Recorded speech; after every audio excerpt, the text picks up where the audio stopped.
السلام علیکم ورحمۃ اللہ وبرکاتہ. کیا حال ہے سب کا؟ الحمدللہ. نحمده ونصلی علی رسولہ الکریم. اما بعد فاعوذ باللہ من الشیطان الرجیم. بسم اللہ الرحمن الرحیم. رب اشرح لی صدری ویسر لی امری واحلل عقدۃ من لسانی یفقہوا قولی. گناہ اور دنیوی آفات، یعنی گناہوں کا اثر دنیا میں.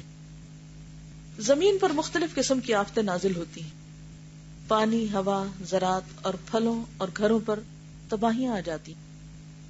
اللہ تعالیٰ کا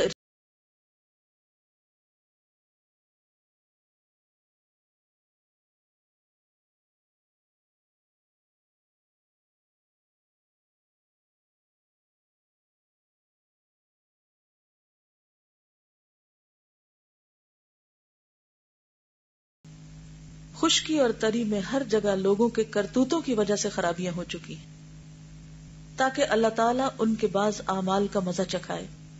ہو سکتا ہے کہ وہ ایسی حرکتوں سے باز آ جائیں. اللہ تعالیٰ دنیا میں تکلیفیں کیوں بھیجتے ہیں؟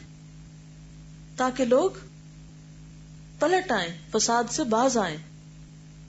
مجاہد فرماتے ہیں کہ ظالم حاکم جب ظلم و فساد شروع کر دیتا ہے تو برسات روک دی جاتی، بارشیں رک جاتی ہیں، کھیتیاں اور آبادیاں برباد ہو جاتی ہیں، کیونکہ اللہ تعالیٰ کو ظلم اور فساد پسند نہیں.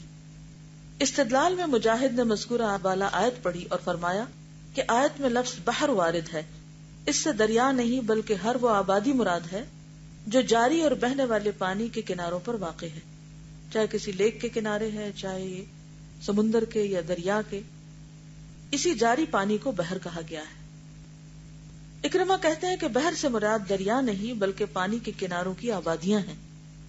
قتادہ کہتے ہیں کہ آیت میں بر سے مراد خیمے اور ڈیرے لگانے والے لوگ ہیں، اور بحر سے اہل دیہات اور صحرا کے لوگ، یعنی شہروں اور دیہاتوں میں رہنے والے سبھی آگے بیچ میں، یا ساحل پہ یا شہروں کے اندر رہنے والے ہر جگہ کے لوگ مراد ہیں. شیریں پانی کو بھی اللہ تعالیٰ نے بحر فرمایا ہے.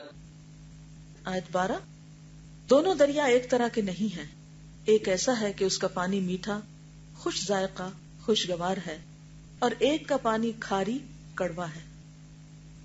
یعنی میٹھا پانی بھی ہے اور دوسری طرف کھاری پانی بھی ہے. ظاہر ہے کہ دنیا میں کوئی رکا ہوا دریا میٹھا نہیں، رکا ہوا کوئی دریا میٹھا نہیں، بلکہ ندیوں اور نہروں کا پانی میٹھا ہوا کرتا ہے اور سمندر کا پانی کھاری ہوتا ہے. وہ آبادیاں جو ندیوں اور نہروں کے کنارے پر واقع ہوں انہی کو اس پانی سے موسوم کیا جاتا ہے. ابن زید کہتے ہیں ظہر الفساد فی البر والبحر میں فساد کے لفظ سے مراد گناہ ہے، مگر میری رائے میں اس کا مطلب یہ ہے کہ گناہ فساد اور بربادی کا سبب ہے. گناہ فساد اور بربادی کا سبب ہے. فساد سے مراد اگر عین معصیت ہے تو لیذیقہم بعد الذی عملوا میں وارد لام تعلیل ہوگا، یعنی تاکہ. پہلے معنی کے روح سے فساد سے مراد نقصان، خرابیاں اور مصائب و آلام ہیں جو بندوں کے گناہوں کی وجہ سے اللہ تعالیٰ زمین پر بھیجتا ہے. بندے گناہ کرتے ہیں تو اللہ تعالیٰ مصائب اور آلام اور آفتیں بھیجتا ہے. جیسا کہ بعض سلف کا قول ہے کہ تم گناہ کرتے ہو، اللہ تعالیٰ اپنی فرما روائی میں عقوبتیں اور سزائیں بھیج دیتا ہے. ظاہر یہی ہے کہ فساد سے مراد گناہ اور گناہ کے موجبات ہیں، اور اس معنی پر آیت کا یہ حصہ دلالت کرتا ہے لیذیقہم بعد الذی عملوا، اللہ ان کے بعض اعمال کا انہیں مزہ چکھائے گا. یہ تو دنیا کے عذاب کا حال ہے جو بندوں کے گناہوں اور بدعمالیوں کے مقابلے میں بہت ہی کم ہے. تمام اعمال اور گناہوں کی اگر سزا دی جائے تو زمین پر کوئی جاندار چیز باقی نہیں رہ سکتی، جیسا کہ ایک اور جگہ پر آتا ہے قرآن مجید میں کہ اگر اللہ تعالیٰ لوگوں کو ان کے گناہوں پر پکڑنے لگے تو زمین پر کوئی جاندار بھی چل نہ سکے، باقی نہ رہے. آثار معاصی یعنی گناہوں کے آثار، نتائج میں سے یہ بھی ہے کہ زمین شق ہونے لگتی، پھٹنے لگتی، آبادیاں زمین کے اندر دھنس جاتی، زلزلے آنے لگتے ہیں، زمین کی برکتیں اور اس کی رویدگی یعنی اس کی نباتات کم ہو جاتی. ایک بار حضرت صلی اللہ علیہ وسلم نے قوم سمود کی آبادیوں سے گزرنے والوں کو حکم دیا تھا کہ یہاں سے روتے ہوئے جلد سے جلد نکل جاؤ، ان آبادیوں کا پانی نہ پیو، تاکہ حکم فرمایا کہ اس پانی سے جو آٹا گوندھ لیا گیا ہے پھینک دو، اپنے اونٹوں کو بھی نہ کھلاؤ۔ یہ حکم آپ نے اس لیے فرمایا تھا کہ قوم سمود کے گناہوں کی نحوست اس پانی میں بھی سرایت کر گئی تھی۔ تو گناہوں کے اثرات جو ہیں وہ صرف انسانوں پہ نہیں، جانوروں پر، پانی پر، زمین پر، ہر جگہ ہوتے ہیں۔ غرض گناہوں کا اثر پھلوں اور دیگر اشیاء میں بھی آ جاتا ہے۔ آج کل اگر آپ کسی بھی باغ میں جائیں، گھروں میں بعض اوقات لوگوں نے لگایا ہوتا ہے نا، کوئی فروٹس لگائے ہوتے ہیں جیسے لیمو ہے یا کینو ہے، اور ان کا سائز آپ دیکھیں اور ان کے اوپر پڑی ہوئی گرد کو دیکھیں کہ جس کی وجہ سے وہ پتے اور پھل برید بھی نہیں کر سکتے، سانس ہی نہیں لے سکتے۔ آپ کو پتا نا پتے بھی سانس لیتے ہیں یا نہیں؟ تو پچھلے دنوں مجھے ٹریولنگ کا اتفاق ہوا تو میں سڑک کے کنارے دیکھتی جاتی تھی اور دل میرا پکڑا ہوا تھا کہ اللہ، بارش کے نہ ہونے کی وجہ سے ہماری شامت تو آئی ہوئی ہے، لیکن ان درختوں کی بھی شامت آئی ہوئی کہ ان کے اوپر اتنی مٹی ہے کہ اس مٹی کے بوجھ سے وہ دبے ہوئے ہیں اور وہ برید نہیں کر سکتے۔ اور پھر جب ان کے اوپر مٹی ہوتی ہے تو کس طرح وہ آکسیجن پروڈیوس کریں گے، کس طرح وہ کاربن ڈائی آکسائڈ جذب کریں گے؟ وہ تو ان کے اوپر لیئرز لگی ہوئی ہیں۔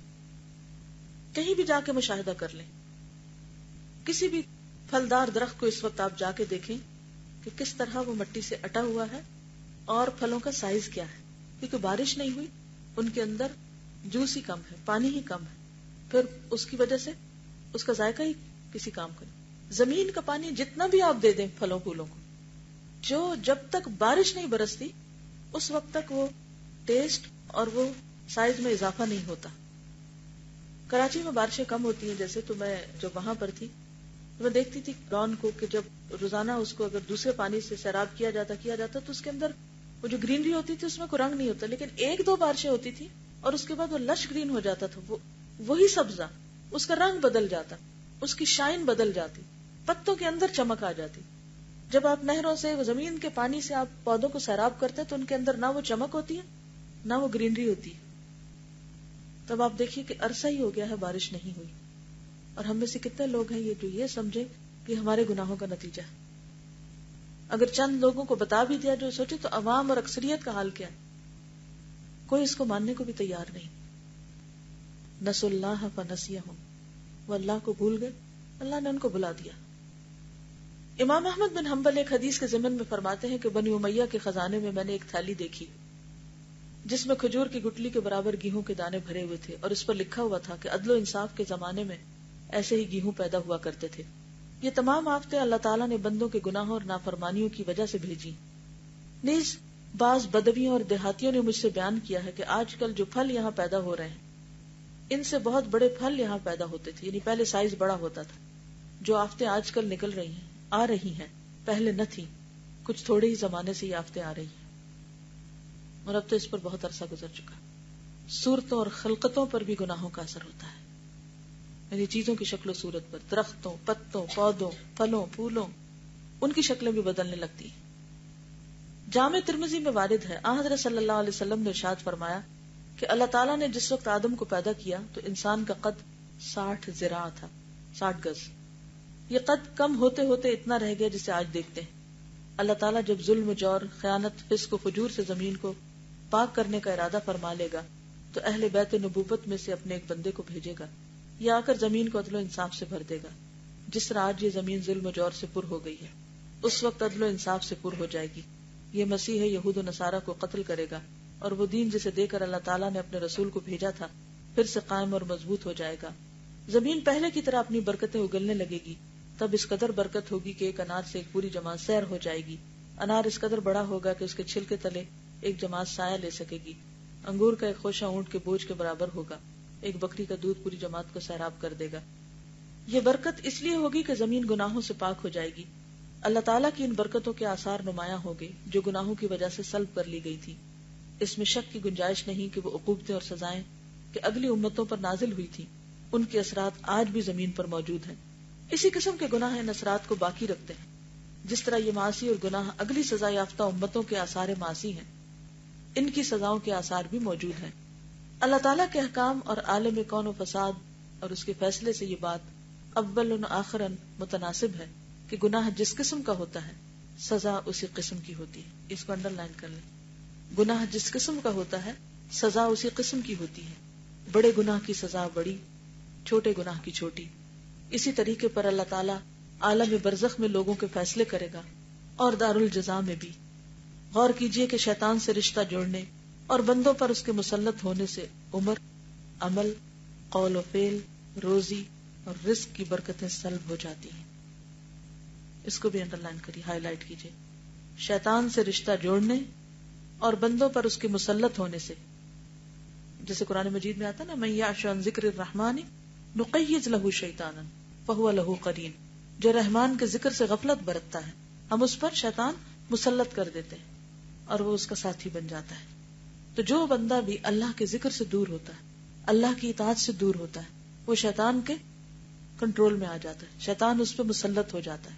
جب اس پہ مسلط ہو جاتا ہے تو پھر انسان کی رحمتیں اور برکتیں اس سے کم ہوتی ہیں. عمر کم ہوتی ہے، یعنی عمر ہو بھی تو زیادہ کام نہیں کر سکتا. اس کے پیچھے اختلاف آپ پڑھ چکے ہیں کہ عمر کے زیادہ اور کم ہونے سے مراد یا تو لٹرلی اس کے سائز میں اضافہ ہونا یا اس کی کوالٹی میں، کہ انسان کم عمر میں بھی بہت بڑے بڑے کام کر جائے.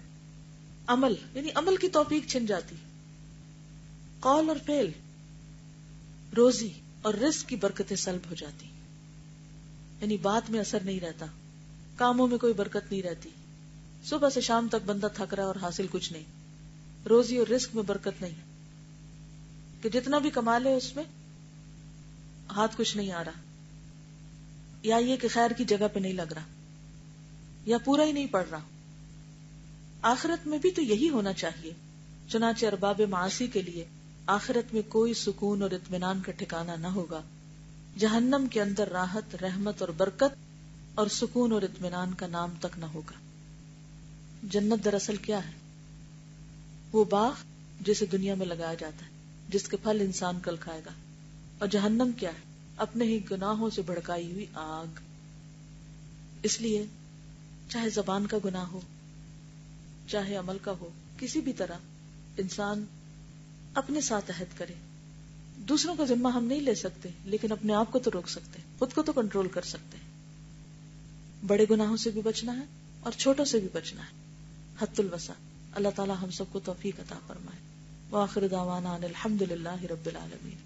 سبحانک اللہم وبحمدک نشہد ان لا الہ الا انت نستغفرک ونتوب الیک.